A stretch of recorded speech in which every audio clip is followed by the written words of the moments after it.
games. If you haven't played them, then you've definitely heard of them. One of the best cozy games I've played in a while is a cute Australian life simulation game called Dinkum. Dinkum was released back in 2022, and while it's not as popular as its competitors like Stardew Valley, it still possesses a widely growing community of cozy gamers. Since its initial release back in 2022, it has had some major updates, such as the recent autumn and winter updates, adding tons of new surprises to the game for the players. It is still technically in early access and not yet on consoles like PlayStation and Xbox, but the sole creator James Bindon and Crafton, who he has teamed up with recently, has yet to say if it will come to consoles after it gets out of early access. Until it does get out of early access though, and we can get an answer to the console question, I, for one, cannot stop talking about it. This game is super cozy and gives players so many different choices for how they can play the game. It's basically endless possibilities. I have a lot of reasons for why I love Dinkum, some of which I talk about here on my channel during different videos. So if you guys haven't already watched all of my Dinkum content, I will have a playlist full of all of my Dinkum videos here on YouTube up in the cards of this video and in the description box down below. So feel free to check that playlist out if you guys haven't already seen my Dinkum gameplay. But for this video, I wanted to give you guys some tips and tricks for if you decided that you indeed want to play this indie simulation game for yourself. These are 5 things that I really wish I would have known before I started playing Dinkum, or even earlier into my obsession with playing it. Without further ado, let's jump right into my first item on this list, which is... the first day on the island is infinite. You heard me right, the first day is infinite. Well, maybe not completely infinite, but you get the gist. When you first arrive on your Dinkum Island, Fletch, who's your co-founder of the town, and personally, I think the town's best NPC, sends you on a mission. Place your starting tent to be the town center, therefore choosing where you probably want the town, at least for now, to be. And during this time period, you don't have an energy bar, which means you can gather as much as you like to sell the next day. Some people have even earned more than 200,000 dinks while time is paused for you. You can collect a lot of things while time is paused, such as yellow wattle flowers, apples, bush limes, even seashells, and so much more from your Dinkum Islands. You will run out of inventory space, but there's ways around that, which I'll get into with my next tip.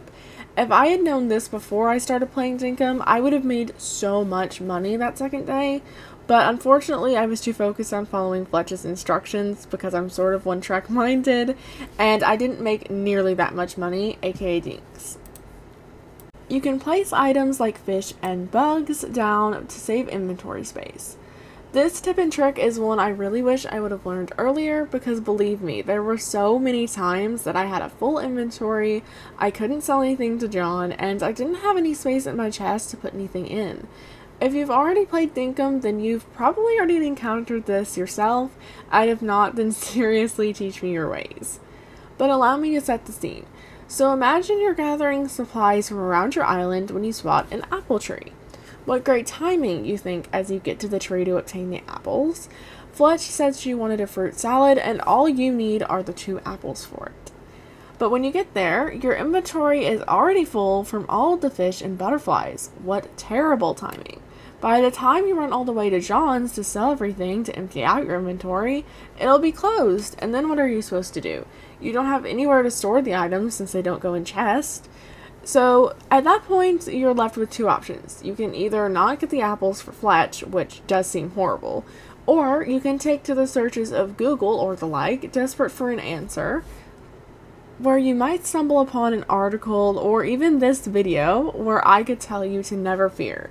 You can simply hold the item, like a butterfly or a fish, in your hand and then click on the ground to place it in a glass case where you can easily pick it back up later when you can sell things to John or after you've gotten the fruits home. And bibbidi boppidi boo, a solution for you.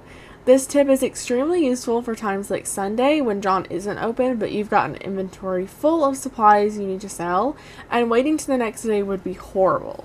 Just place them down outside John's and everything will be fine. They'll stay put for as long as you need them to, aka until John opens up his store again.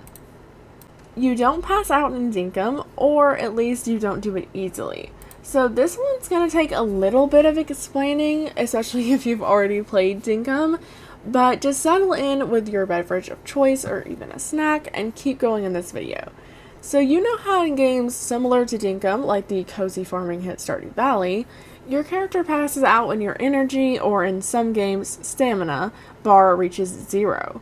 Well, in Dinkum, although you can pass out, it is a lot more difficult to achieve. So your stamina bar is lessened by you doing certain actions like digging, swimming, chopping trees, etc., and you can raise it by eating food. However, with one of the recent updates, stamina doesn't quite work the same way it used to, and now it actually works better than before. So the way your stamina works now post the update is as follows. You use up a little more energy or stamina each time you do an action that requires it, but it regenerates on its own if you give it some time, which means you shouldn't be able to pass out. And if you eat the right foods, like fruit salad in the early game, because it is one of the easiest things to get, that are high in stamina, you can regenerate it even faster, which means you'll basically never pass out. You're welcome in advance for saving your dinks. Speaking of dinks, my fourth tip revolves completely around them. So, you can make more dinks selling items to John if you have a certain license. I really wish I had known about this before, because when I think about all the dinks I missed out on because I hadn't bought the license yet, well, let's just say it's a very upsetting thought. As you probably already know if you've played Dinkum, there's a license system in the game, similar to a skill or talent tree in other games. But if you haven't already played Dinkum and you're watching this before playing your first session of Dinkum, then allow me to explain a little bit further. Basically, after you get your island set up in tents, if you talk to Fletch, she'll introduce you to the world of licenses, which you basically need to acquire to get upgrades to your character, like getting better tools and etc. The licenses don't cost money and instead cost another in-game currency called permit points. You can earn the permit points by completing milestones, like walking a certain distance, catching so many bugs, etc., or completing bulletin board tasks after building it, completing NPC's daily task, donating one of each acceptable item to the museum when you get it built, and of course turning dinks into permit points at the bank when you get that built. The license that I'm referring to helping you with selling things to John for a better profit is of course the commerce license. To obtain the commerce license, you need to have the fishing, hunting, logging, and mining licenses to level 2.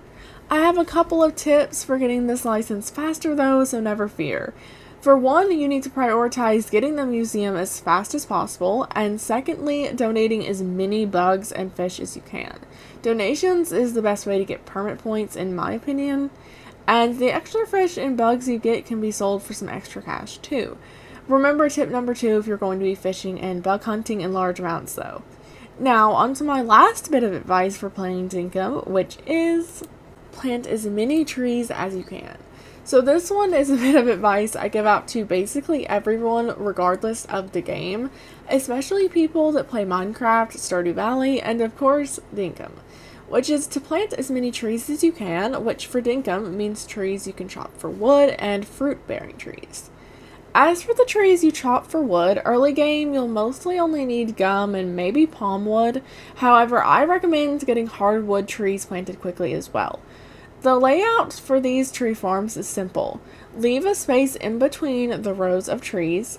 I recommend making them about 10 long so it's easy to replant in the right places, but make sure to leave that space in between rows so you have space to walk. For the fruit-bearing trees, aka bush lime, corn dog, apples, and bananas, the recipe is a little bit different. You won't need as many fruit trees as you do the wood trees, however they do drop multiple fruits per harvest and don't have to be replanted, which is a definite plus. The recipe for this layout is simple.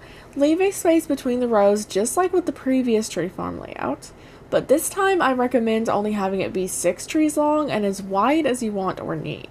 This is also a great way to make money by using the fruits from the trees you planted to make jam to sell to either John or Sheila when she starts showing up. with that last bit of advice out of the way, I'm drawing this video to a close. So if you guys have enjoyed, please leave a like and subscribe. And don't forget to let me know in the comments down below if you've played Dinkum or if you're going to play Dinkum, and if these tips help you guys out at all. And if you guys want more tips in the future for Dinkum or any other game, leave a comment down below with that as well. And I will see you guys in the next video. Bye bye!